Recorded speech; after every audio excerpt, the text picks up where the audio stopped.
Welcome back to Sometimes Love Isn't Enough, the Parenting Through Challenges podcast. I am your host, Angie Grant. And well, as I'm recording this episode, it's actually the day before Thanksgiving here in the United States.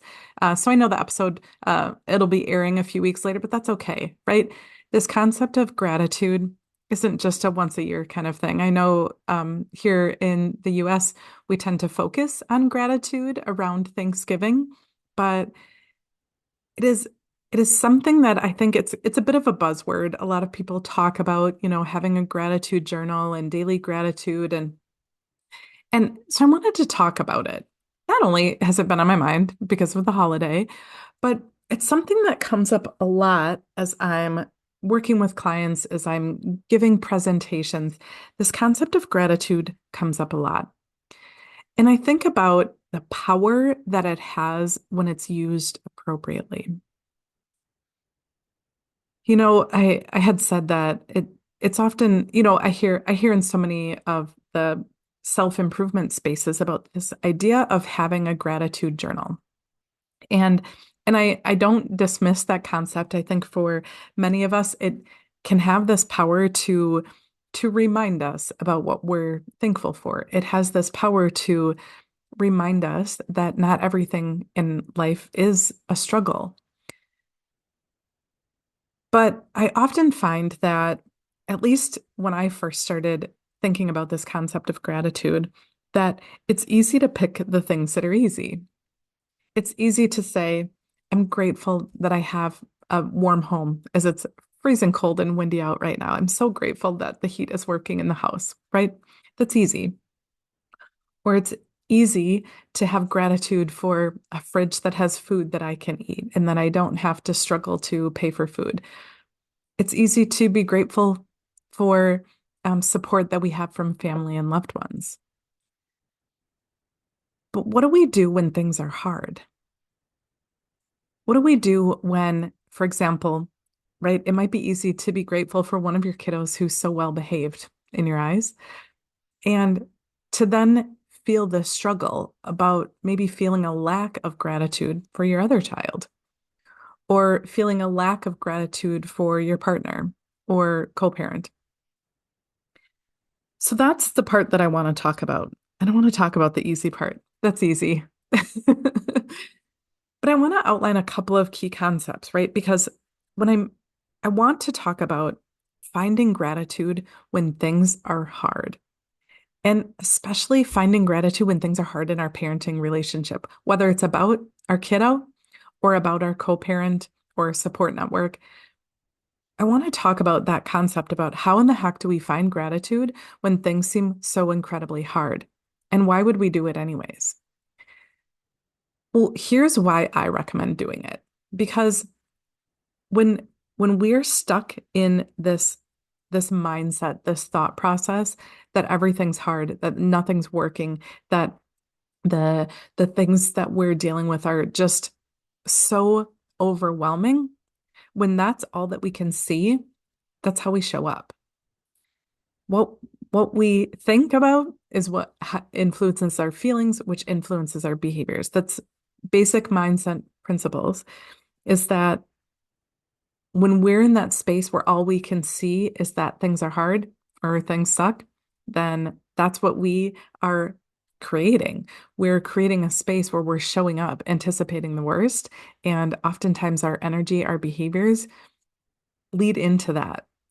And I know I say this time and time again, but I'm going to repeat it again. I'm not saying that you're causing your child's behaviors, but what if we could go into our parenting interactions with this ability to almost ninja what we're thinking in a way that acknowledges our frustration, but also creates a space where we can start shifting the way that we're thinking about our kids, the way we're showing up for our kids. And that's where I find the power of gratitude. I've often called it, I don't remember where I heard this from, but I think about finding gratitude in the suck. So when things are really sucking. So for example, you are driving to work and you're already running late and you were hoping you were going to catch up and get there on time. And then there's an accident and you're instantly in this place of frustration and maybe frantically calling your boss or trying to problem solve what you're going to do about it. And you're going to be late and maybe you'll get fired, right? To be able to find gratitude in that moment, that's where the challenge lies. And that's where I think that we really have the power to really shift the way that we think about all of the things that we're struggling with.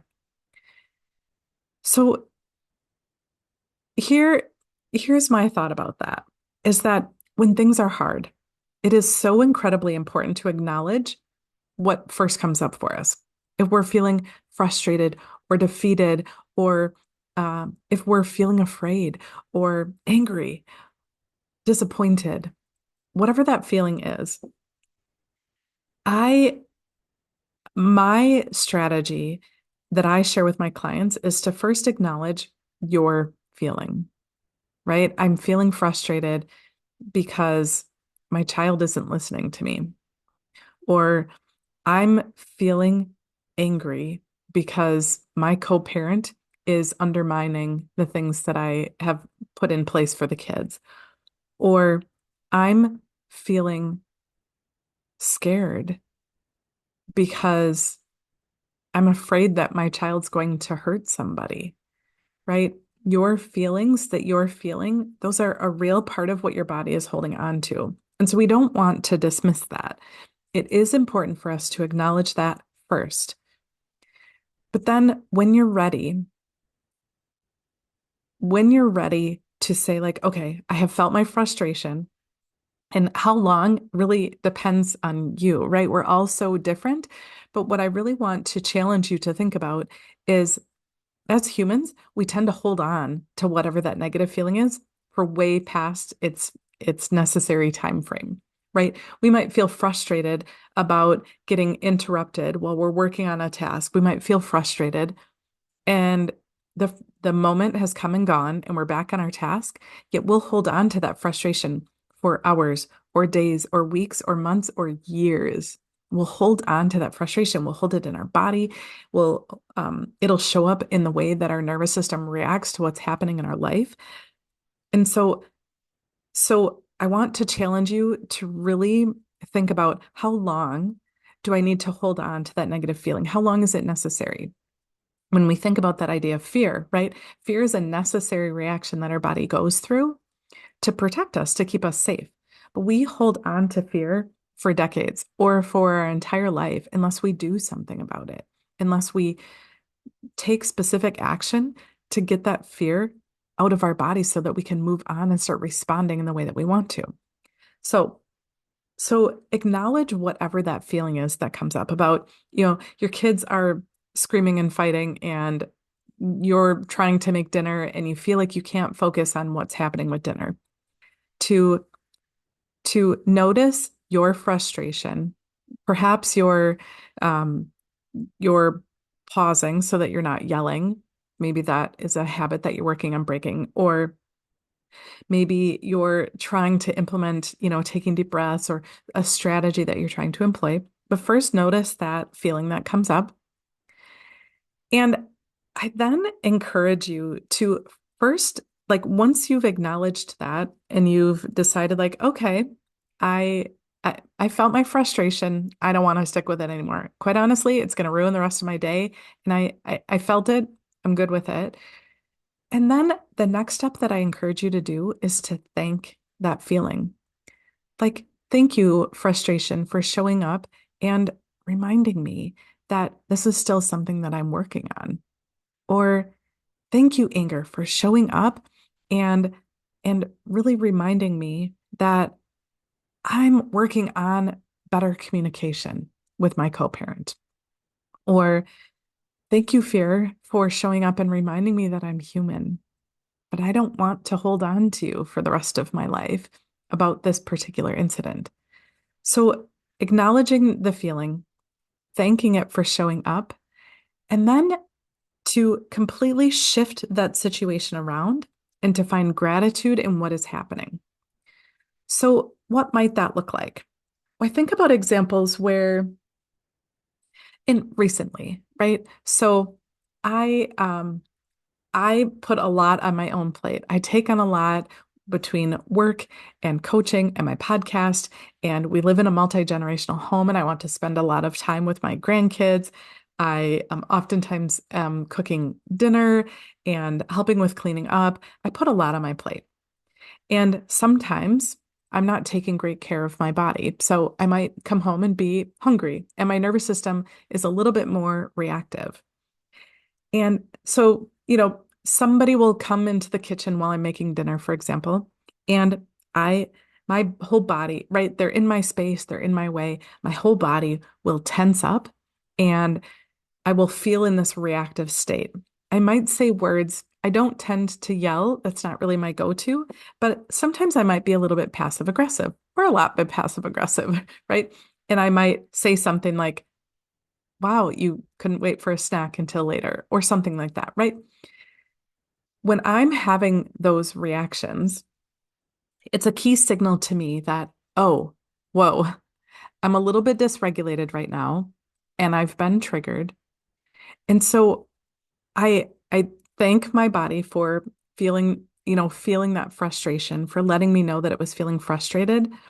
And and then what I do next is this powerful ninja shift. So I take that situation that was causing me frustration. It was like boiling up in my body, and I flip it on its head. And I look for something that I can be grateful about. So, for example, if somebody's in my way, I'm trying to get dinner and I feel all this pressure to get it done. I have an open route, for crying out loud. Feeling pressure is my jam. But so I feel all this pressure and I feel like I'm going to be reactive. And I would reactively want to say something like, something passive aggressive, or can you get out of the kitchen? I'm trying to get things done. But instead, I say, wow, I'm so grateful that you came into the kitchen because I could really use your help. Or I'm so grateful that you're here because I was thinking I wanted to say something to you earlier today, and I would have forgotten if you hadn't come into the kitchen.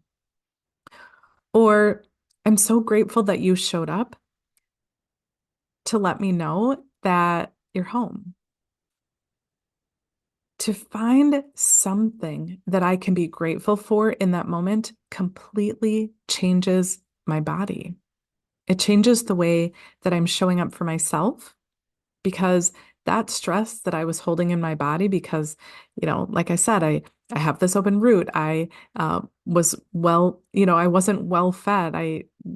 I didn't eat enough during the day, and I was in a space where I was likely to be more reactive, and my nervous system responded accordingly.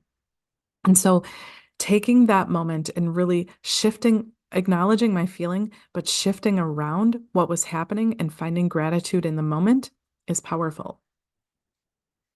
So you think about this idea of, what in the heck do you do if your kids are misbehaving? How do you find gratitude in that?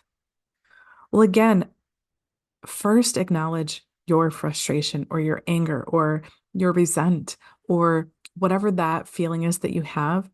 And then when you're ready, thank it for showing up. And oftentimes when I think about our kids, my first go-to gratitude is actually this idea of thanking our kids, not necessarily out loud, but in my head, but thanking our kids for teaching me a little bit more about me. That idea of thank you for teaching me how to take a little bit more control over my emotions. Or thank you for bringing my awareness back to my emotions so that I don't hold on to that frustration forever. Because it is in that moment with our kids where they're acting out and they're driving us nuts. And if we see them as the problem and not as a source of our learning, then we're going to keep being frustrated with them, or we're going to keep reacting to them. Versus if we can flip that on its head and, internally thank our kids for being a catalyst for our own growth, for our own change, for our own breaking of those generational patterns. When we can see our kids through that lens, it totally, totally changes the way that we show up for them. It totally changes the way that we respond to them. It totally changes the energy that we're putting into our interactions with them. So, a key point that I want to have you consider as you're thinking about, how do you do this, right? Because we are all designed so incredibly differently. So before you jump into changing your approach, I do really encourage you to understand your authority through human design just a little bit. Because when you are following your strategy and authority and you're making decisions that are aligned with you, they'll sit better with you. They'll stick with you. They will be more aligned with you and they won't create more disconnect. Because if, for example, you have emotional authority and you need to ride your wave out before you can come to a place to decide the best way to find gratitude in a challenging situation, well, then jumping in to try and figure out how I can find gratitude in this challenging situation when you really need to wait your wave out can create more chaos than you want. So, understanding your authority, if, for example, you have a sacral authority, sacral decision making, then trust your gut in the moment. If you've gone through the process of acknowledging your emotion, thanking it for showing up, and then wanting to flip that on its head, and you have sacral authority, trust your gut about whatever that first gratitude thing is that shows up, respond to that and see how it sits with you. But if you have emotional authority, that's a whole different way of looking at things. And there's so many other different types of authority. I just wanted to encourage you to make sure that as you're implementing these strategies, that you're doing it in a way that's aligned for you, not for me, not for your kids. Do it in a way that's aligned for you because when you are making decisions, when you are taking action, when you are showing up in a way that's aligned for your energy, you come across so differently. You're perceived so differently. Your energy is at a higher frequency because you're stepping into who you are meant to be, not in your conditioned shadow frequency. When we do when we do this work to really shift the way that we're responding in the moments for our kids, when we're finding gratitude in the things that are so incredibly hard, we have the power to really shift things for our kids, to shift their behaviors. So, if you want to know more about your strategy and authority, I encourage you to book a connection clarity call. I'll go through your design a little bit and also walk you through a powerful exercise to help you figure out where you're really getting stuck in your parenting relationship because it doesn't have to be this hard. When we are more aligned with our own energy, it all gets a bit easier. It all is in a bit more flow. And we are better aligned with making decisions that are right for us instead of trying to figure out how to keep everybody else happy or trying to figure out how to put out the next fire. So I encourage you to book a connection clarity call. And I'd love to hear your thoughts about this strategy of finding gratitude in things that are hard. I'd love to hear how you're implementing it in your family. So let's connect soon.